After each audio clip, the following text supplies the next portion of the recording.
बड़गाम और नगोटा में इलेक्शन लड़कर क्या देना चाहते हैं उमर साहब, बता दें उमर साहब को। फिर झूठे वादे करेंगे उमर साहब। और आगा रउल्ला साहब, वाह भाई आगा रउल्ला साहब, आप अपने आप को शियों का लीडर कहते हैं, जम्मू कश्मीर का लीडर कहते हैं। शिया हमारे भाई हैं। आप अपना वोट बताओ कि आपने अपना वोट भाजपा के वाइस प्रेसिडेंट को क्यों डाला? पूछो सवाल। नौजवानों, पढ़े लिखे हो, समझते हो, दौर बदला है, दौर बदला है। आज जो गरीब की बात करता है उसे जेल की सलाखों के पीछे पहुंचा दिया जाता है। महराज मलिक की बात करूं तो याद रखना, जिन्होंने पहुंचाया है वो बाहर आएंगे और जिन्होंने पहुंचाया वो जेल जाएंगे। साज वैली का भी एक राज है, ठीक है ना। वो जब खुलेगा, जुडिशरी पे पूरा भरोसा है। हमारे हाईकोर्ट के एडवोकेट साहब बैठे हैं, बनराज साहब, और साइड में जाहिद भट्टी जी बैठे हैं, हाईकोर्ट के एडवोकेट हैं दोनों, तो ये अच्छी तरह जानते हैं और लीगल टीम के प्रेसिडेंट भी हैं कि इंसाफ जरूर होगा। जब तक भाजपा ने इस गलत तरीके से अपनी पावर का इस्तेमाल करना है, कर लें। महराज मलिक बाहर आएंगे और इंशाअल्लाह वो दिन दूर नहीं जिस दिन जम्मू कश्मीर में आम आदमी पार्टी की सरकार होगी और इलेक्ट्रिसिटी फ्री मिलेगी, बस सर्विस फ्री मिलेगी आपके मोहल्लों के अंदर। अभी मेरे गाजी भाई ने कहा कि भाई हमारा जो गोई बिंदासा का इलाका है, यहाँ एम्बुलेंस नहीं है। शमशादा मैडम यहाँ से जाती है, कहती है एम्बुलेंस दूंगी, क्या मिली? क्या मिली? नहीं ना मिली। मैडम कुर्सी पे बैठ के कर क्या रही हो? मैडम के रिलेटेड एक बात बता दूं, जब मैं सोशल एक्टिविस्ट था आज से 4 साल पहले, तो मैं अक्सर लड़ता रहता था नौजवानों के लिए। तो एक बार मेरा एक डेलीगेशन मैडम शमशादा शान जी के पास गया था। लाइव चला रहे हैं आप सर? हाँ चलाइए, मैडम देखें। तो मेरा एक डेलीगेशन 4 साल पहले मैडम शमशादा शान जी के पास गया था और एक बहुत बड़ी लड़ाई छेड़ी थी मैडम शमशादा शान जी ने उठ के मेरे को मुबारक दी थी। तो मैडम शमशादा जी, मैं वही मुदस्सिर हूं जिसको आपने मुबारक दी थी। आपके पति ने इलाके के अंदर किसी एक गरीब के साथ बदतमीजी की। आप जानते हो ना क्या कहा?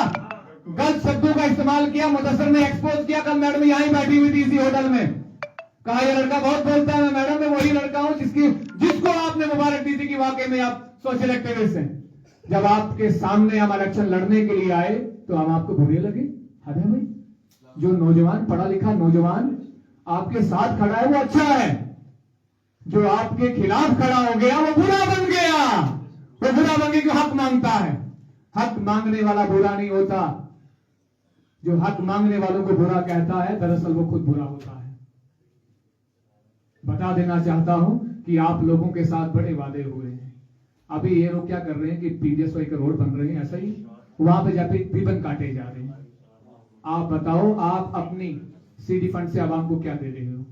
आप बताओ। मैं गोई बिंदासा, कलीमस्ता, घाघरा सब जगह का विजिट किया हूं, सब जगह गया हूं और हालात को खुद देखा हूं और गरीबों के घरों में पानी घुसते हुए देखा हूं। यहां अभी इतना नुकसान हुआ बारिशों में।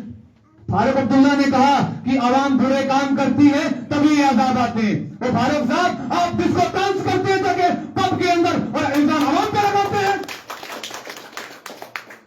आप डांस करते हैं पब के अंदर जाके और इल्जाम आवाम पे लगाते हैं।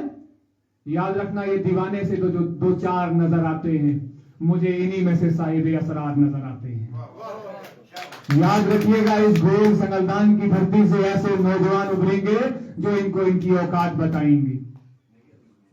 आप यहां मीटिंग करते हैं, कैसे लोगों को इकट्ठा करते हैं, मुझसे छुपा हुआ नहीं है, लेकिन ये पैसे दे के आए हुए लोग नहीं है। ये यहां पर आम आदमी पार्टी की सरकार को देखना चाहते हैं और लाना चाहते हैं, इनका ये मकसद है। मैंने पहले कहा ना कि ये जो दीवाने से 2-4 नजर आते हैं, इन्हीं में साहिब असरार नजर आते हैं। नौजवानों, आम आदमी पार्टी की आइडियोलॉजीज, आम आदमी पार्टी के मैनिफेस्टो को आपने पूरा होता हुआ देखा है। अरविंद केजरीवाल जी को आप जानते हैं कि अरविंद केजरीवाल बहुत बड़े लीडर हैं और वो लीडर हैं जिनको दिल्ली के लोग आज, वोट चोरी हुई है, ठीक है ना, वोट चोर, गद्दी चोर, संजय सिंह जी ने कहा था, आप जानते हैं सब लोग। तो वोट चोरी करके एक घर के अंदर आपने 80 वोट थे, ऐसा ही एक घर, छोटा सा एक कमरा है, उसके अंदर 81 वोट या 80 वोट। आप अंदाजा लगा सकते हैं कि भाजपा इक़्तिदार के लिए कितना गिर सकती है। मैंने पहले एक बात कही कि ना समझोगे तो मिट जाओगे, तुम्हारी दास्तान भी ना रहेगी दास्तानों में। यहाँ से हम जाते हैं नीचे, ये अपना जो हड़ों का एरिया क्रॉस करते हैं, वहां मेरे हिसाब से आरटीआई भी हुई है, खरबू रुपया लगा। क्या कि यहाँ की लीडर किसी ने बात की, आज वहां ब्रिज बनने जा रहा है, हाईवे में, हाईवे है, आज वहां ब्रिज बनने जा रहा है। अंदाजा लगाएं, जो लीडर आवाम को कहते हैं कि हम आपके खैरख्वाह हैं, हम आपके रहबर हैं, दरअसल यही लोग आवाम को लूटने वाले हैं। ये खटमल है, ये बरसात के मेंढक हैं। सरपंची इलेक्शन आएगा, पंचायती इलेक्शन आ रहा है, और हमारे इलाकों के अंदर डीडीसी इलेक्शन भी होगा, बीडीसी इलेक्शन भी होगा। लड़ जाइएगा, एक वोट लेके आओगे, इतिहास में लिखे जाओगे कि लड़े थे आप लोग, और उन लोगों के खिलाफ लड़े थे जिन्होंने इकतदार के लिए गरीब को बेवकूफ बनाया। यहां बारिशें हो रही थी, तूफान आ रहे थे, और मैडम के हस्बैंड लोगों को गालियां दे रहे थे। ये हैं जी हमारे लीडर, ये हमारे लीडर। और सजाद साहब, आपको पहले बता दूं कि नाम नहीं लेना चाहता था, क्योंकि मेरी कॉन्स्टिट्यूएंसी की मीटिंग हो रही है पार्टी वॉलंटियर्स के साथ, तो आपको बता दूं कि आप आवाम को इतना भी ना बताएं जितना आप बता रहे हैं, ठीक है? आप जो अपनी सीडी फंड है, अपने उन लोगों को जिनके साथ आपने 70% का वादा किया है, उनको साइडलाइन करो। आप एक काम करो, जो डिजर्व करते हैं इलाके के लोग, उनको बुलाएं। आपने कहा था पीछे जब इलेक्शन हो रहा था, इनके साथ में एक चाचा था, आपने देखा होगा गाजी भाई, एक चाचा था, जब झूठ बोल रहे थे, कह रहे थे कि नौजवानों को 5-5 हजार महीना देंगे, ऐसा ही था, ऐसा था। तो वो एक चाचा था, वो उठ के ताड़ियां बजा रहे थे बेचारे। मैं रेस्पेक्ट करता हूँ, लेकिन झूठ, अल्लाह हिफाजत फरमाए। हाजी साहब, मेरा रब हिफाजत फरमाए। हाजी साहब लुत्फ लगता है तो इंसान को अकल आती है कि मैं हाजी हूं, मैंने झूठ नहीं बोलना। और जब वो चाचा ताड़ियां बजा रहा था, उठ उठकर ये झूठ बोल रहे थे, और बाद में यही हमारे एमएलए साहब उस चाचे को बुलाते हैं, कहते हैं वायरल चाचा, और तुम लोग अगर पानी में डूब मरो, तुम लोग झूठ बोल रहे हो, और जो तुम्हारे झूठ को अप्रिशिएट कर रहा है तुम उसको अवार्ड दे रहे हो, और अपने मीडिया वालों को बुलाकर कहते हो लिखो वायरल चाचा। ये भाई, ये सियासत क्या इसका नाम है? इसका नाम सियासत है। मैं उमर फारूक रज़ी अल्लाह तआला अन्हु के इतिहास को पढ़ा हूं।